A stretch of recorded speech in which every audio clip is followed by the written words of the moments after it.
முருகேஷ் பாபு, நீங்கள் வந்து அவரை பற்றி எழுதும்போது ஒரு விஷயம் எழுதியிருந்தீங்க உங்களோட முகநூல் குறிப்பில். நேரத்தை பின்பற்றுறதும் ப்ளஸ் அவ்வளோ பெரிய ஒரு விஐபி. வழக்கமாக எனக்கு அந்த வரி தான் எனக்கு வந்து நிச்சயமாக உங்கள்கிட்ட அந்த அனுபவத்தை கேட்கணும்னு தோணிச்சு.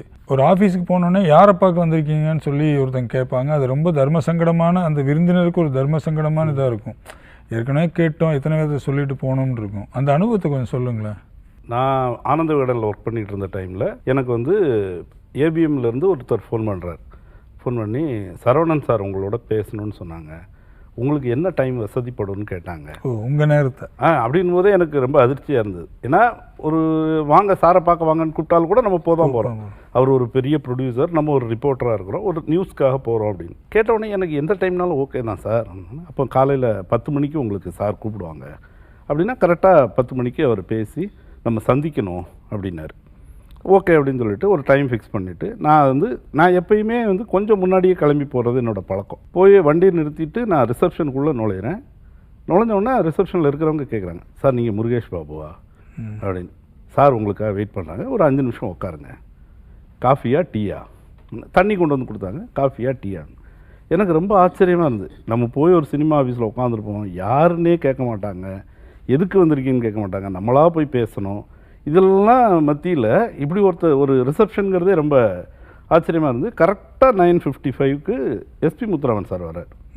வந்து வணக்கம் முருகேஷ் பாபு, சாரை பார்க்கலாம் வாங்க அப்படின்னு சொல்லி கூட்டிகிட்டு போகிறார் உள்ளார். உள்ளே போனோன்னா அவர் அங்கே நின்றுட்டுருக்கார். உள்ளார அவர் சேரில் உட்காராமல் நின்றுட்டுருக்காரு. என்னை பார்த்தோன்னே கும்பிடுறாரு. எனக்கு அப்படியே மொத்தமும் இதுவாகிடுச்சு. ஏன்னா எதுக்கு போகிறோன்னே எனக்கு தெரியாது, என்ன பர்பஸ். நம்ம ஏதோ ஒரு காரியமாக போகிறோன்னா கூட நமக்கு அந்த ஒரு ரிசப்ஷன் இருக்குது அப்படின்னு நினைக்கலாம்.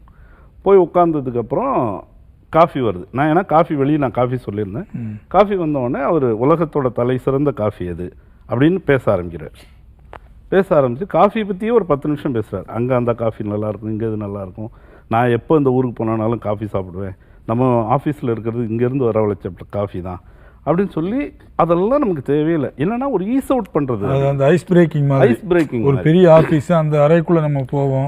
அதை விட அதுக்கு அடுத்த கட்டமாக அவர் பண்ணது தான் ரொம்ப வியப்பான விஷயம். அடுத்து வந்து எஸ்எஸ் வாசன் பற்றி பேச ஆரம்பிக்கிறார். விகடன் அப்படி. ஆமாம், எஸ்எஸ் வாசன், எம்டி பாலசுப்ரமணியன் சார், அவரை பற்றி பேச ஆரம்பித்து, அப்படி ஒரு இடத்துலேருந்து நீங்கள் வந்திருக்கிறீங்க என்னை பார்க்குறதுக்கு, எனக்கு ரொம்ப சந்தோஷம். அவர் தன்னை தாழ்த்திக்கிறார். ஏவிஎம்ங்கிறது பெரிய நிறுவனம்னாலும் ஜெமினி அதோட பெரிய நிறுவனம், எவ்வளோ பெரிய பாரம்பரியம் அது அப்படின்னெல்லாம் சொல்லி, நீயும் நானும் ஈக்குவல் தான்ப்பா, நீ ஒன்றும் பதட்டப்படாத அப்படிங்கிற ஒரு அந்த தன்மை வந்து எனக்கு ரொம்ப ஆச்சரியமாக இருந்தது.